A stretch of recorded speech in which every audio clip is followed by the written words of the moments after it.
Bien, on s'intéresse ici à un exercice sur un satellite qui va subir un mouvement de frottement. Cet exercice est tiré d'un oral de l'école centrale en filière PC. Euh, le satellite au départ est sur une orbite circulaire à une certaine altitude. Donc certaines données sont redonnées. Il y avait une petite coquille là sur les unités de la constante de gravitation. J'ai corrigé. Alors, dans un premier temps, il s'agit de trouver l'expression de la vitesse. Alors ça ne pose pas de problème majeur. On va appliquer un principe fondamental de la dynamique au satellite dans le référentiel géocentrique supposé galiléen pour cette trajectoire également supposée circulaire. Et donc on écrit donc la masse fois l'accélération égale la force de gravitation exercée par la Terre sur le satellite, c'est-à-dire moins g mt petit m r carré UR. Et pour le mouvement circulaire, on sait que l'accélération est simplement donnée par moins, enfin, la masse, et après moins v carré sur r, UR, comme ceci. Et si on simplifie rapidement, on voit qu'on a que, si ça entraîne que, si on simplifie par les m déjà, ça fait v carré sur r égale gmt sur r carré, ou si on préfère, v carré égale gmt sur petit r avec r qui est bien la distance entre les deux centres, donc le centre de la Terre et le centre du satellite. Voilà. En conséquence, alors l'énergie potentielle, on se rappelle qu'elle vaut moins gmt petit m sur r en la prenant nulle à l'infini. Et l'énergie cinétique vaut 1,5 de mv carré, donc si je remplace l'expression de la vitesse précédemment trouvée, ça fait 1,5 de m fois gmt sur r. Et si on compare à l'expression de EP, eh bien on voit simplement que ça fait moins EP sur 2. D'accord, c'est la moitié de EP, donc EC égale la moitié de EP. Et on peut aussi remarquer que l'énergie mécanique, c'est l'énergie cinétique plus l'énergie potentielle. On aura ici le fait que, pardon, j'ai fait une petite coquille, voilà comme ça. Et on aura aussi le fait que EP c'est donc moins de EC, et donc si EP vaut moins de EC, ben ça fait que l'énergie mécanique ça fait moins EC, donc en fait l'énergie mécanique est opposée à l'énergie cinétique dans le cas d'un mouvement circulaire. On retrouve en particulier le fait que l'énergie mécanique est toujours négative pour un mouvement lié, d'accord, dans le cas des forces de gravitation. Donc voilà pour ce premier résultat qui était demandé, la relation finalement entre les différentes formes d'énergie pour la trajectoire circulaire. Alors maintenant, on va s'éloigner un peu du mouvement circulaire et on va supposer que le satellite qui frotte sur les couches de la haute atmosphère est très légèrement freiné par une force de frottement qui est prise sous cette forme-là, avec alpha une constante, v la norme de la vitesse, v la vitesse, le vecteur vitesse. Et on va supposer en fait que bien sûr la perte d'altitude est très modeste par rapport à l'altitude, donc elle est de 1 mètre par révolution. Et on cherche dans un premier temps, avec cette donnée ici, de dire que la perte d'altitude est de 1 mètre par révolution. On cherche à trouver l'expression et la valeur de alpha qui est proposée ici. Alors on aura besoin de la valeur de alpha, donc on peut déjà poser la question de sa dimension ou de son unité. Donc simplement la dimension de f, ce sera donc égale à la dimension de alpha multiplié par, donc vous avez m v carré, donc ça fera m l carré t-2, d'accord. Mais d'autre part, on sait qu'une force, c'est par exemple une masse fois une accélération, donc on sait que c'est m l t-2. Et donc si on compare les deux expressions, on constate que l'unité, la dimension de alpha, c'est alpha est l'inverse d'une longueur en termes de dimension. Voilà, donc on saura en quoi, à la fin, on pourra donner le résultat par exemple en mètre moins 1 pour alpha. Alors ensuite, pour faire le calcul, l'idée c'est que la trajectoire est très peu perturbée comme on le voit. On a une altitude de, un rayon total de trajectoire de 7200 km et on ne perd que 1 mètre, c'est-à-dire moins d'un millionième. D'accord, le rayon varie de moins de 1 millionième par tour. Donc, c'est ce que j'explique ici. Donc, le delta R sur un tour qui vaut le delta H, il est de moins 1 mètre. Et donc, delta H sur RT plus H, il est de l'ordre, comme on vient de le dire, disons, 1 millionième. Et donc on peut supposer qu'à chaque fois le mouvement est quasi circulaire. Donc ce qu'on va faire, on va prendre en compte le fait qu'il y a une baisse d'énergie mécanique du fait de la force de frottement, mais on va quand même utiliser dans les équations les résultats des mouvements non perturbés. C'est-à-dire qu'en fait, on fera un calcul à l'ordre le plus bas possible, non trivial en alpha. Donc en fait, je me permettrai d'utiliser quand même, vu que la trajectoire est quasi circulaire, vous avez une spirale, mais qui spirale extrêmement lentement. Donc je me permettrai, dans chacune des expressions, d'utiliser les relations du mouvement circulaire. Donc en particulier la troisième loi de Kepler, l'expression de l'énergie mécanique pour une trajectoire circulaire et l'expression de la vitesse qu'on a trouvée précédemment pour la trajectoire circulaire. Voilà. L'idée, c'est qu'en fait, c'est comme si vous aviez non pas une spirale, mais une suite de cercles concentriques dont le rayon diminue très progressivement, mais à chaque fois, la relation entre les grandeurs est quasi vérifiée. Donc maintenant, ce que je fais, j'applique le théorème de la puissance mécanique au satellite dans le référentiel toujours géocentrique, et je dis donc que la dérivée par rapport au temps de l'énergie mécanique du satellite, c'est égal à la puissance des forces non conservatives. La force non conservative ici est la force de frottement. Bien sûr, en l'absence de cette force de frottement, eh bien, l'énergie mécanique se conserve. Et on a donc ici, je prends la force de frottement et je fais donc V scalaire V, ce qui fait V carré, et j'obtiens une puissance non conservative en moins alpha m V puissance 3. Et ce que je vais faire maintenant pour continuer le calcul, je vais remplacer dans les formules, je vais garder le alpha là pour garder la correction, d'accord, mais je vais faire les autres calculs à l'ordre le plus bas, c'est-à-dire en remplaçant par les relations du mouvement non perturbé. Donc je vais donc écrire ici que d sur dt de moins gmt petit m sur 2r est donc égal à moins alpha m v3. Et ce résultat-là, eh bien, je peux bien sûr faire dériver ici, et donc la dérivée de 1 sur r, c'est moins 1 sur r carré, donc ça va me faire gmt petit m sur 2r carré dr. Là, c'est évidemment, quand j'ai simplement utilisé le fait que d de 1 sur r, c'est moins dr sur r carré, et donc les signes moins se sont simplifiés. Et je peux pour l'instant laisser comme ça, et puis simplement je vais ici écrire que ça fait moins alpha m, et je remplace v par son expression, donc j'aurai tout à la puissance 3,5, vu qu'elle expose en 3, mais donc je prends la racine, donc v c'est racine de gmt sur r, et je reprends la puissance 3, donc ça fait gmt sur r à la puissance 3,5, excusez-moi, là il manque dt, parce que ce que j'ai fait en fait c'est ceci en toute rigueur. Voilà, il manquait le dt qui était ici, d'accord. J'avais juste fait le d2, mais pas le d sur dt. Et on a le premier résultat qui est ici. On peut déjà simplifier par les masses ici. Et j'obtiens dans un premier résultat que d de r, donc ça implique que d de r, c'est ce qu'on cherche, c'est la variation de l'altitude, la variation du rayon de la trajectoire. Ça fait donc moins alpha. Il y aura un terme en 2r carré, que je remonte de l'autre côté. Et ensuite, donc ici, je pourrais changer ensuite, regrouper tout ça, mais j'ai gm sur gmt, pardon, c'est partout gmt, sur r puissance 3,5 dt. Donc voilà pour l'expression.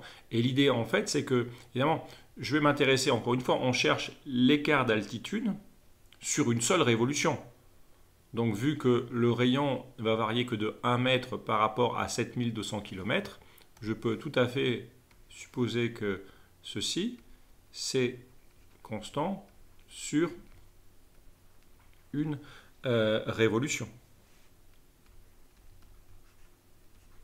Et donc maintenant j'intègre sur une révolution, c'est-à-dire une période t de révolution. Et j'aurai donc, par simple intégration, le dr devient le delta r sur un tour, une révolution si vous préférez.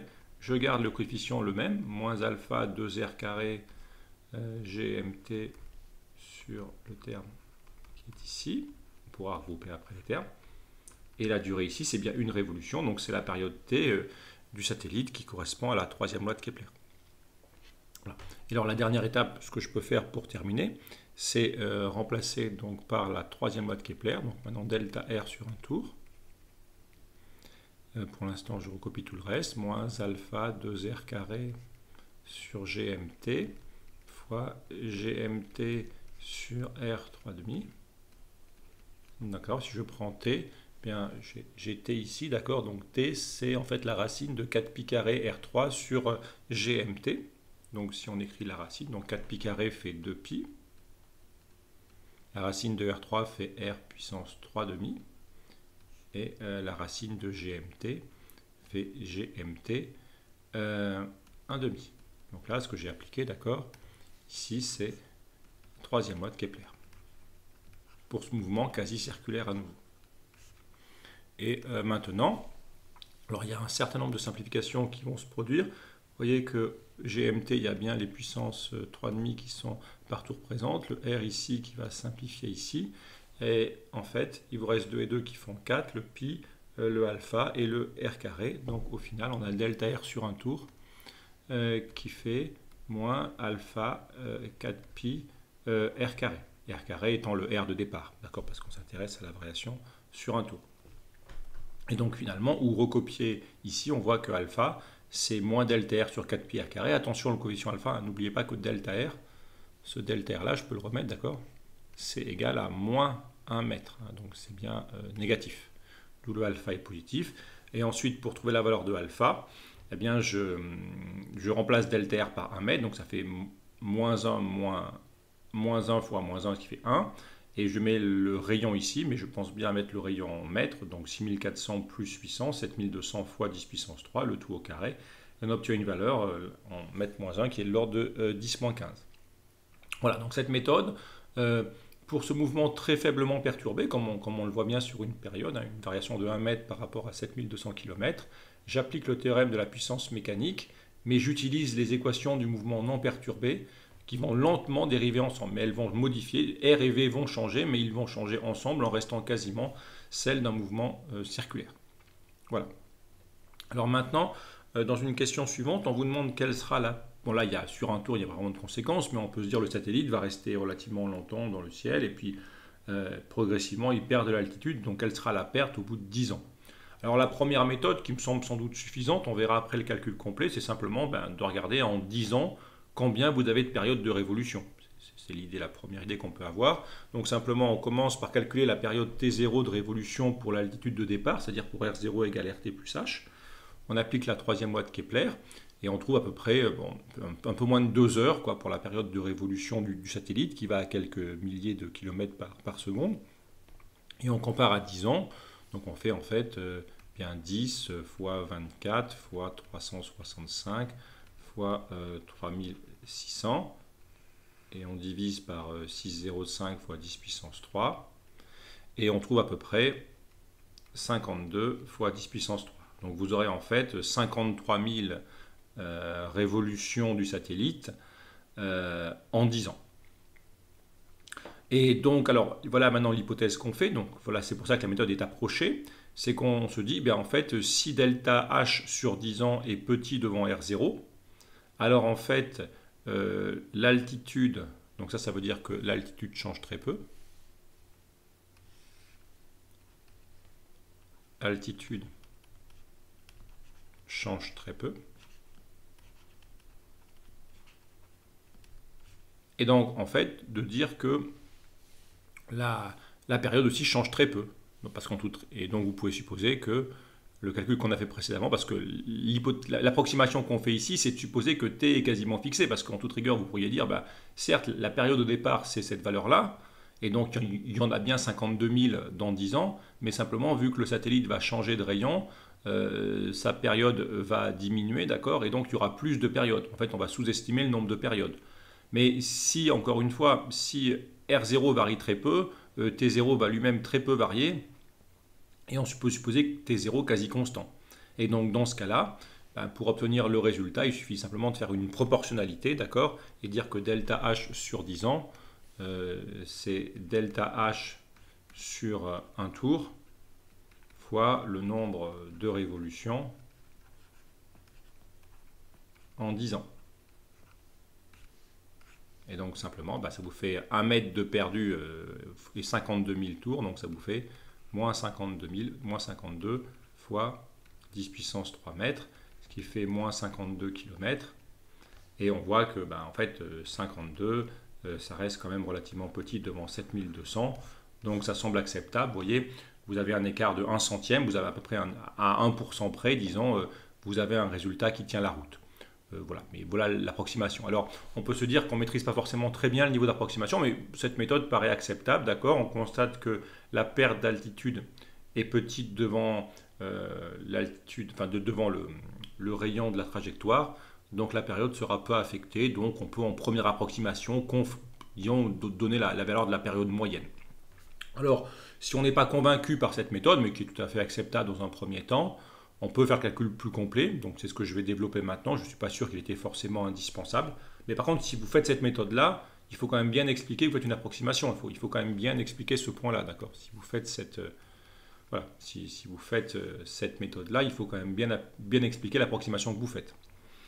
Alors maintenant, si on veut faire le calcul complet, alors on peut repartir de la formule qu'on avait trouvée précédemment, c'est-à-dire qu'on avait trouvé que dr, voilà, si on simplifie, si je reprends, alors d'où ça vient cette expression qui est écrite là, d'accord, c'est simplement l'expression, je vais l'appeler par exemple étoile, et cette expression étoile correspond à l'expression étoile qui est là, simplement en effectuant les simplifications. Vous voyez, j'ai GMT 3,5 et GMT qui fait un GMT 1,5, et pareil, j'ai R carré et R 3,5 qui fait R 1,5. C'est simplement un peu simplifié, mais c'est bien l'expression qu'on avait trouvée un petit peu au-dessus. Et maintenant, je vais simplement intégrer. Donc, je ne vais pas supposer maintenant que le R est fixé, mais je vais faire le vrai calcul. Voilà, donc je me lance dans le vrai calcul. Je sépare les variables. Et ça me fait dr sur R 1,5, qui vaut donc moins 2 alpha GMT 1,5 dt. Voilà. Et ensuite, je vais donc intégrer ceci. Donc, j'aurai l'intégrale de... on peut mettre une constante si on veut, d'accord. Ça va fera...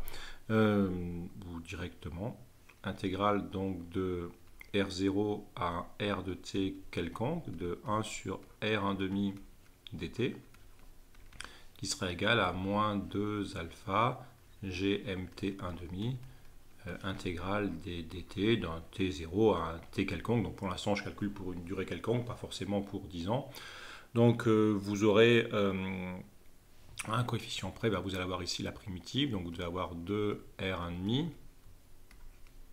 entre R0 et R de t, d'accord, parce que si vous redérivez R1,5, ça fait 1,5 de R moins 1,5, donc les 2 et les 1,5 vont se simplifier, et ça fait moins 2 alpha GMT 1,5 fois t, et donc finalement on arrive pour l'instant au résultat que oui, c'est comme ça, donc on peut 2R1,5 moins 2R0 puissance 1,5 égale moins 2 alpha GMT 1,5 fois t, ou si on préfère R1,5 de t, plutôt comme ceci. Donc le rayon à la puissance 1,5, on divise par 2, ça sera R0 1,5 moins alpha GMT 1,5 fois t. Voilà, je peux aller encore un peu plus loin. Je peux factoriser encore par un R1,5, d'accord. Donc je peux écrire ça, que ça fait encore RT puissance 1,5. C'est mieux l'écrire comme ça, comme on voit bien la même dimension, hein, et je factorise comme ça, j'écris le terme ici, GMT 1,5, R0 1,5 fois t, voilà, comme ceci, et ensuite forcément vous pouvez mettre au carré cette expression là, et vous trouvez le premier résultat qui est ici, que j'ai encadré simplement en reprenant le carré de l'expression. Donc voilà pour ce premier résultat.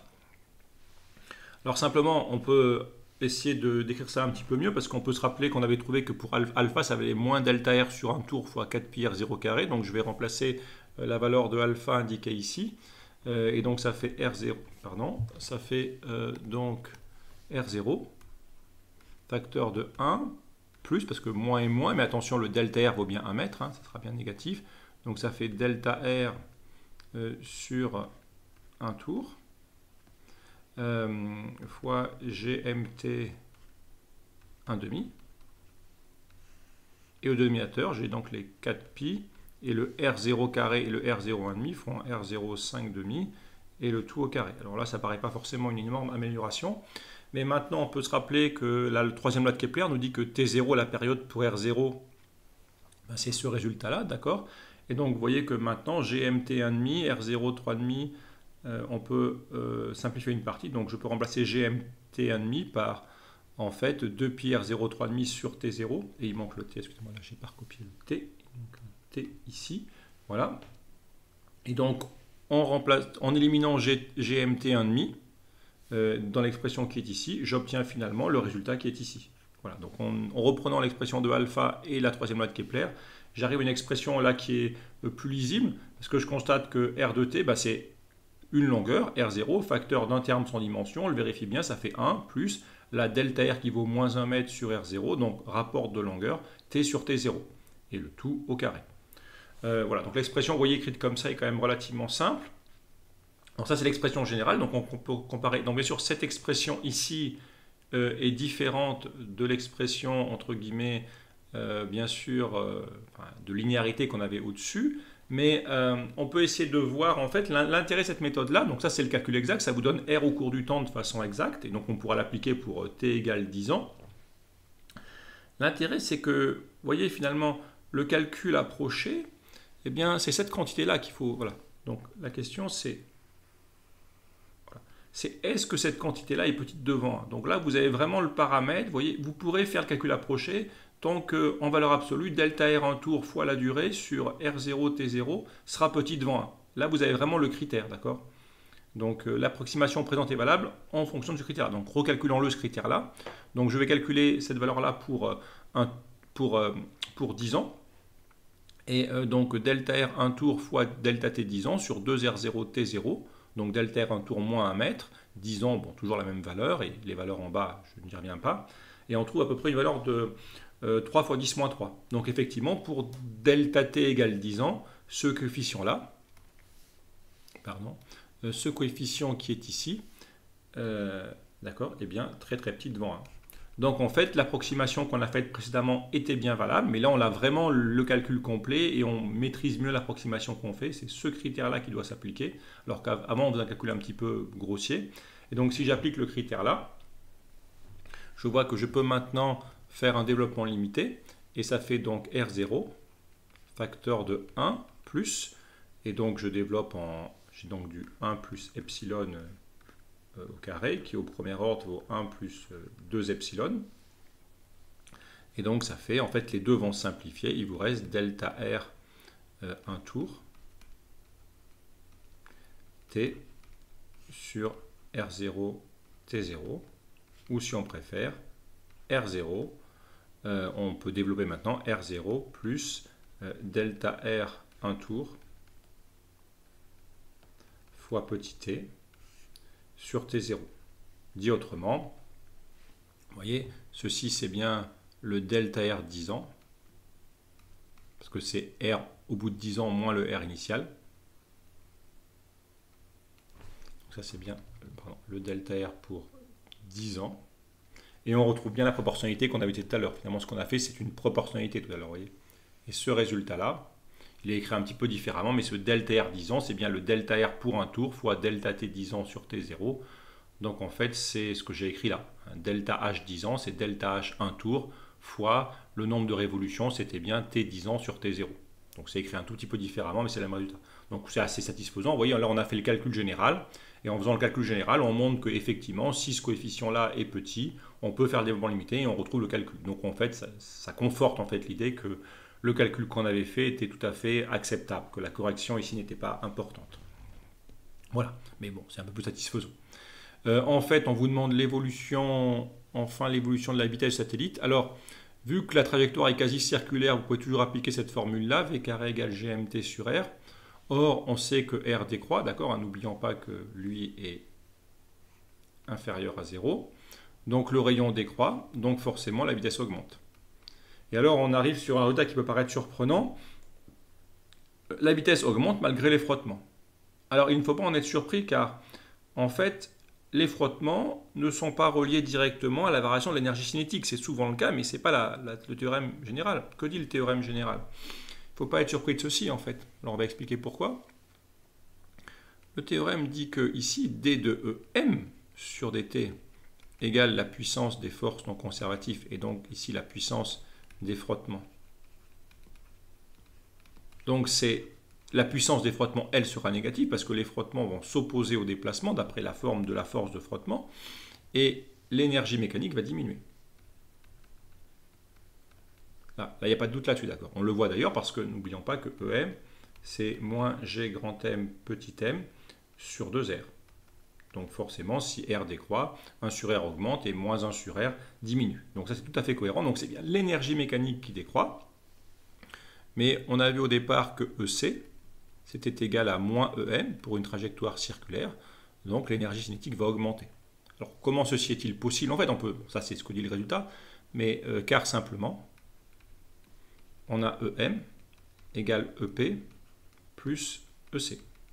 Alors certes, on a ce terme-là décroît, mais vu que EP, si on revient au départ, on avait vu que EP, en fait, c'était moins de EC et EM, c'est moins EC. Donc en fait, EP valait en fait 2 fois EM.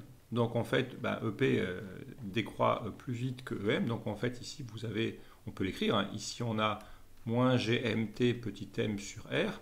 Et ici, on a sur 2R, pardon, ici on a moins GMT petit m sur R. Donc là, on a une décroissance qui est plus forte. Et donc, ces résultats ici vont permettre, en fait, si vous regardez ces résultats-là, ça va entraîner, en fait, que EC, donc tout ça, ça entraîne, en fait, que EC augmente. L'énergie mécanique diminue, mais l'énergie potentielle diminue en plus. En fait, vous gagnez en énergie cinétique. Voilà, donc il n'y a pas de contradiction. Voilà, et encore une fois, rien ne dit que s'il y a des frottements, l'énergie cinétique doit diminuer. S'il y a des frottements, c'est l'énergie mécanique qui doit diminuer. Voilà. Bon, vous pouvez penser à un pendule qui oscille globalement, il perd de l'énergie du fait des frottements, mais ça n'empêche pas qu'au cours du temps, l'énergie cinétique peut augmenter et rediminuer au fil des balancements. Alors, on peut aussi se demander si l'énoncé voulait vraiment l'expression complète de la vitesse. Donc, si on souhaite l'expression complète de la vitesse, c'est pas très compliqué. Il suffit, enfin, vu qu'on a fait tout le reste avant, il suffit de dire qu'on a un mouvement quasi circulaire. Donc, je reprends la formule V carré égale Gm sur RT. Et je me rappelle simplement que R1,5, c'était R0 1,5, facteur de 1 plus, donc on avait trouvé delta R 1 tour, fois T sur 2 R0 T0. Voilà. Et donc on remplace juste dedans et on trouve que ça V de T, ça fait GMT, alors M ou MT en toute rigueur, GMT 1,5 sur le dénominateur, c'est-à-dire R0 1,5 facteur de 1 plus delta R 1 tour fois T sur 2R0 T0, ou si on préfère encore, en fait ça c'est V0, GMT sur R0 puissance 1,5 c'était V0, V0 facteur de 1 sur 1 plus delta R pour un tour, c'est-à-dire moins 1 mètre en fait, hein, fois la durée, sur 2R0, le rayon initial, T0, la période initiale. Donc voilà pour le résultat, si on veut la vitesse vraiment au cours du temps. Si on préfère delta R, on peut l'exprimer également à l'aide de alpha. T0, on peut remettre l'expression avec GMT. Enfin, il y a différentes variantes possibles. Donc voilà, si on veut la formule exacte, et n'oublions pas que le delta R, il vaut moins 1 mètre, d'accord, pour un tour. Donc on aura bien ce terme-là, d'accord, qui est décroissant, et donc la fraction sera bien croissante. Donc voilà pour l'idée. Encore une fois, l'augmentation de la vitesse est aussi due au fait que le satellite se rapproche, et on sait quand on a une trajectoire qui se rapproche du centre d'attracteur, la vitesse est plus grande. Donc c'est un résultat assez classique ça, sur les frottements des satellites. Pas se tromper, bien appliquer le théorème de l'énergie mécanique et pas le théorème de l'énergie cinétique de façon erronée. Et voilà, donc après on avait fait, donc le calcul approché à mon avis ici est suffisant, et je vous ai quand même fait le calcul complet pour ceux qui veulent voir. L'intérêt du calcul complet, il permet vraiment de bien considérer l'approximation, de bien maîtriser l'approximation, quel est le terme, d'accord, qu'on va pouvoir négliger ou pas, ou qu'on va prendre à l'ordre 1. Voilà et bien sûr au départ connaître les formules de base, hein, sur les mouvements de satellites. Bon, ça c'était vraiment le minimum à connaître, d'accord, sur les satellites en mouvement circulaire, qu'il faut pouvoir retrouver très rapidement pour faire les questions un petit peu intéressantes. Voilà, je vous remercie.